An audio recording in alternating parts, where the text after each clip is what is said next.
I ain't gonna hurt you. I'm just gonna bash your fucking brains in. Oh, that was weird. Welcome, welcome, welcome, you motherfuckers, to the most anticipated season of entertainment you have ever seen. Only comparable to that one season of Scrubs where they said goodbye to all the characters of the season before and then they came back and they went to med school or something like that. But of course, I am talking about season 2 of Films with Ferrell podcast / vlog / whatever the hell you call it. Well, you stream shit on YouTube and you stream shit on a podcasting site. Welcome. Really excited to be with you guys. Sorry for the long delay. Sorry, this is actually a face for radio as well. A lot of litigation going on with some sponsors. Not really allowed to go into it too much. Harry's hemorrhoid cream, fuck off. But other than that, guys, excited to be back. Excited to be reviewing movies. All right, party people. Welcome to season 2 of the Films with Ferrell podcast. Odds are, if you're not related to me, you might not have got your eyes on the beautiful something that is season 1. Good news for you. That is all re-uploaded onto wherever the hell you might get your podcasts. That is uploaded now on YouTube. Go check us out. There's some good shit in there. I promise you. Season 2 going to be a little bit different. I don't know how different it's going to be. It's going to be a little bit more action-packed. We're going to do more than just movie reviews. We might be reading more books. Just kidding. That's a photo book. I don't know how to read. Going to be doing a lot of different things here. Really excited, though, to be jumping in, kind of doing the vlog / audio / again, whatever the hell we're going to call it. So like I said, we're going to do a little bit more than just movie reviews. However, season 2, episode 1 will be a movie review. I know, I'll go fuck myself.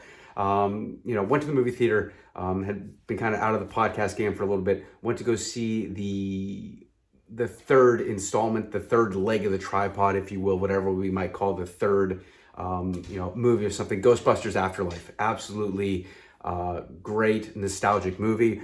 And as I'm sitting there full costume with my proton pack in the back, it's really kind of weird to sit there with the proton pack in the back. I was like, you know what?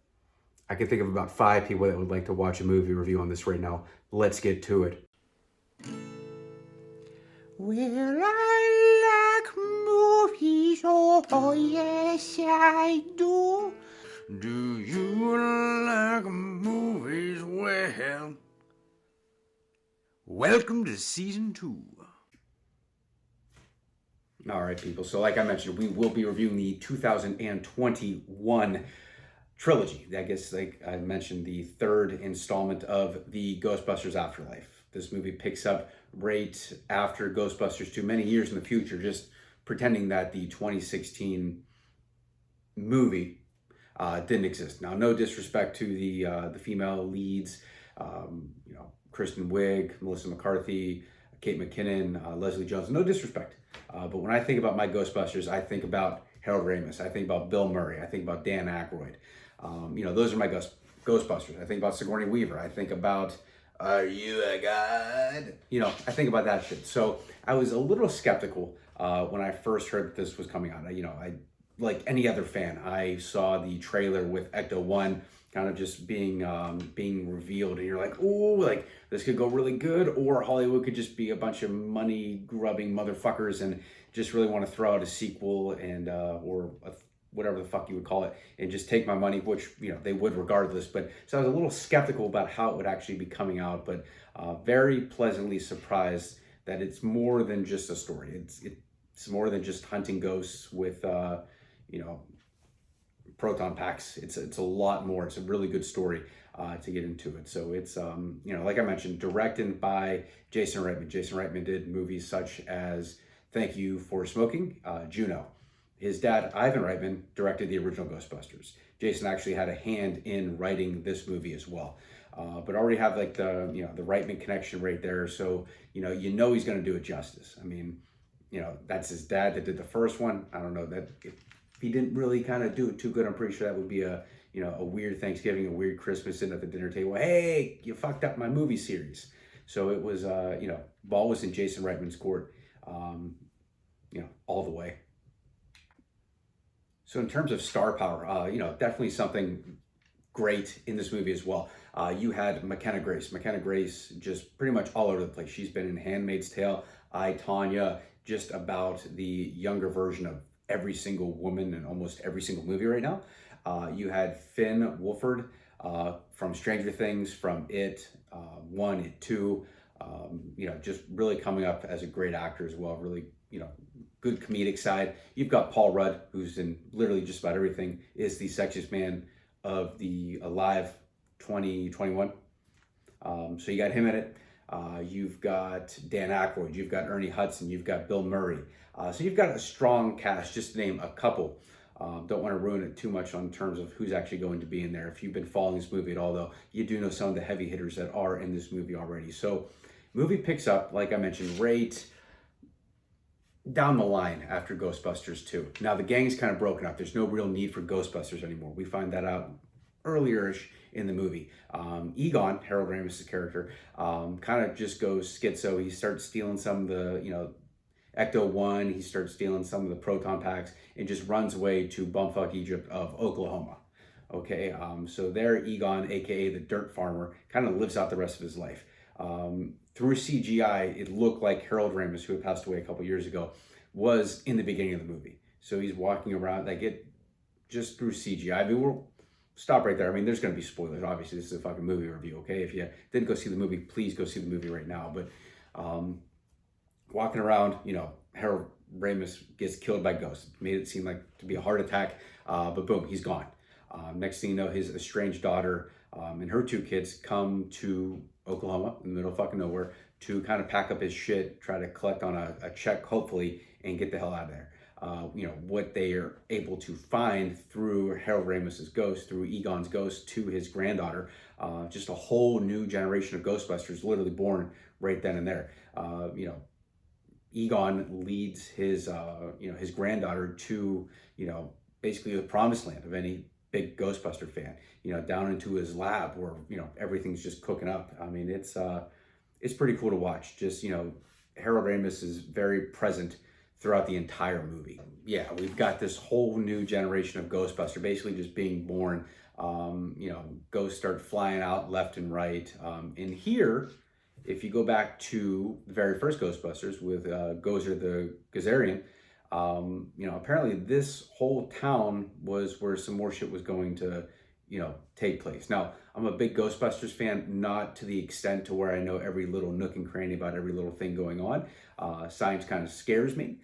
Same with math. So excuse me. I'll just, stick here to speaking on camera to, you. But it picks up right there. We're seeing Gozer. We're seeing just a whole slew of kind of Easter eggs. We've got the gatekeeper. We've got the keymaster.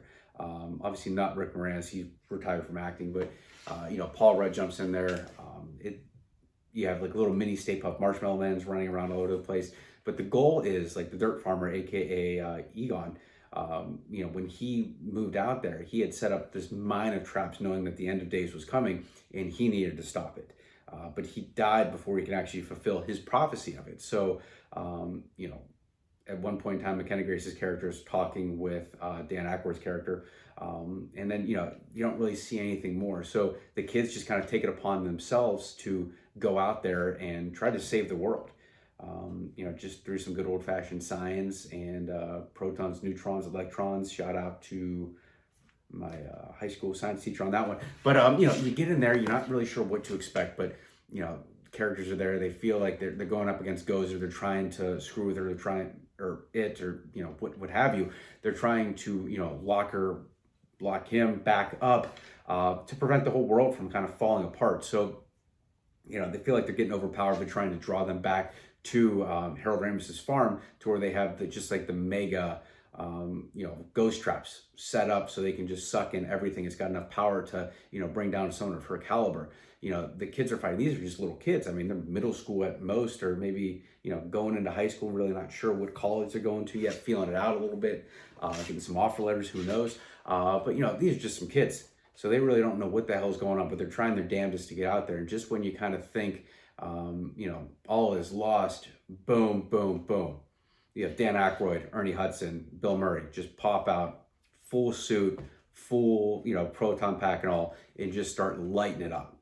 And if your skin doesn't just kind of pop out when you see that, just kind of like the old regime just popping in, it just magical.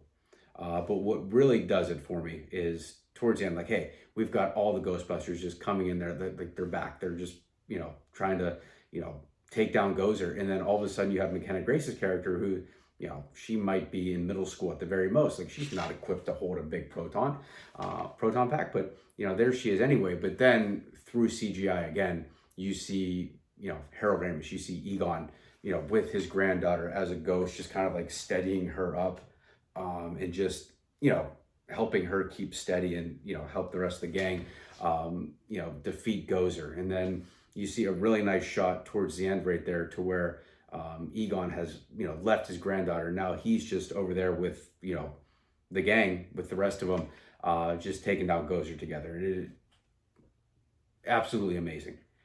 I don't think I've cried that hard in a movie, or cried that hard since I was at Toys R Us and my mom told me I couldn't pick out a certain Lego. Now that could have been maybe a year or two ago, but let me just tell you, it emotional roller coaster.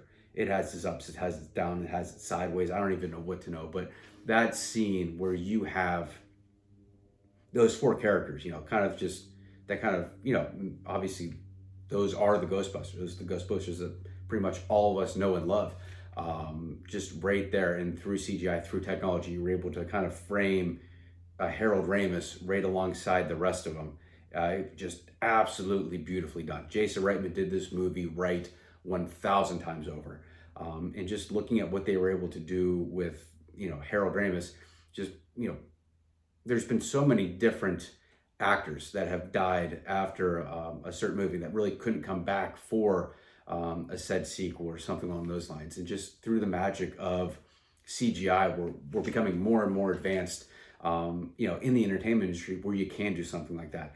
I can't really remember when I've seen something like that done before, and I sure as shit don't know if I will ever see something done that well. The movie was, at the very end, it says for Harold Ramis, who had obviously passed away.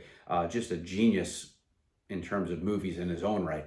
We're not even talking about his Ghostbuster character, but I thought that was so just fantastically done. I don't even know if fantastically is a fucking word, but it was just so well done, to get that out of there, that it, unlike anything I've ever seen before. This movie gets the 2 fat thumbs up. It gets whatever the hell it wants. That could be me partially just being a huge Ghostbuster fan. It could also be me just being a sucker for, some sad moments in movies. But this movie was so well done. It has nostalgia. It has a great story, great characters, and just all around, it's fucking Ghostbusters. Okay, it's been since like the early 90s or whenever the hell Ghostbusters 2 came out. Now, I won't shit on Ghostbusters 2 too hard because, it's a Ghostbusters movie, but it's kind of like, I don't know. I put Ghostbusters 2 up there right around with Caddyshack 2 in terms of sequels that make me want to run into a wall several times until I just fall asleep for an extended period of time.